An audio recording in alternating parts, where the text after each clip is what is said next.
আমরা যারা মধ্যপ্রাচ্যের প্রবাসী সৌদি আরব, কাতার, কুয়েত, দুবাই সহ বিভিন্ন দেশে থাকি, আমাদের রাস্তাঘাটে চলার সময় অনেকে আছে অ্যাক্সিডেন্ট করে বা বিভিন্ন কারণে আপনার সামনে তো গুরুতর আহত কেউ পড়তে পারে।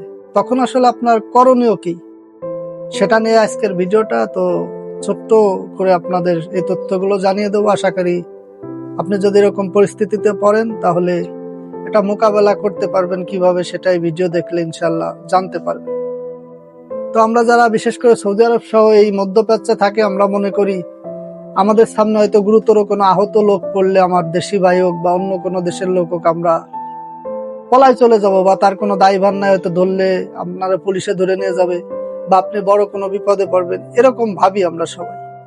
কিন্তু আসলে ভাই এরকম না। শুধু মধ্যপ্রাচ্য বা সৌদি আরব বা পৃথিবীর কোনো দেশেই এরকম কোনো আইন নাই যে আপনার সামনে কেউ গুরুতর আহত হয়ে পড়ে গেল আর আপনি দৌড়ে পালায় চলে গেলেন, তার কোনো দায়বদ্ধতা আপনার রাষ্ট্র নিতে মানা করছে।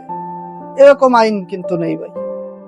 আপনি সৌদি আরব থাকেন বা যে দেশেই থাকেন, আপনার সামনে যদি গুরুতর কেউ আহত হয়ে যায় প্রবাসের মাটিতে, অ্যাক্সিডেন্ট হোক বা যে কোনো কারণে, আপনি সর্বপ্রথম আগে চেষ্টা করবেন যে ওই দেশের এই সেবামূলক যে নাম্বারগুলো আছে, অ্যাম্বুলেন্স, পুলিশ, ফায়ার সার্ভিস, এই নাম্বারগুলোতে কল দিয়ে যে জায়গায় এই ঘটনাটা ঘটছে সেই লোকেশনটা আপনি সুন্দরভাবে স্পষ্টভাবে দেবেন, যাতে তারা এসে এই রুগীকে হাসপাতালে নিতে পারে বা করণীয় যা যা তাই করতে পারে। এটা হচ্ছে আপনার প্রথম দায়িত্ব।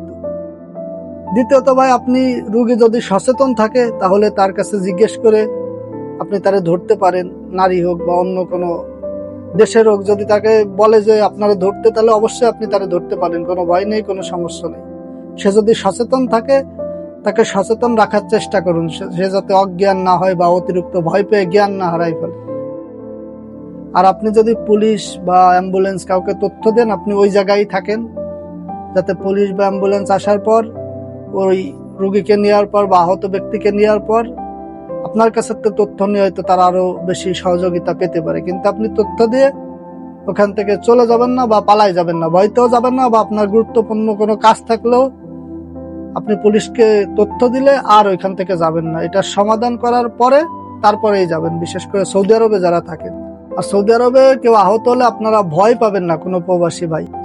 আপনাদের প্রথম করণীয় ওই কাজ থাকবে যে এই দেশের যে সেবার সাইটগুলো আছে, অ্যাম্বুলেন্স, পুলিশ, এই নাম্বারগুলো আমি ভিডিওতে দিয়ে দিচ্ছি, এই নাম্বারে অবশ্যই আপনারা যোগাযোগ করতে পারেন। আপনারা যদি সুন্দর মতো লোকেশনটা দিতে পারেন, এই পুলিশ বা অ্যাম্বুলেন্স যাকে আপনি ডাকেন, দেখবেন যে খুব কম সময়ের মধ্যে তারা সেই জায়গায় উপস্থিত হয়ে যাবে। এবং আপনার এই সেবার কারণে বা আপনার এই পদক্ষেপের কারণে দেখবেন একজন গুরুতর আহত মানুষ হয়তো তার প্রাণটা ফিরে পাবে, বা সে খুব বড় বিপদের হাত থেকে হয়তো আপনার ওসিলাই আল্লাহ তাআলা তাকে বাঁচাবে।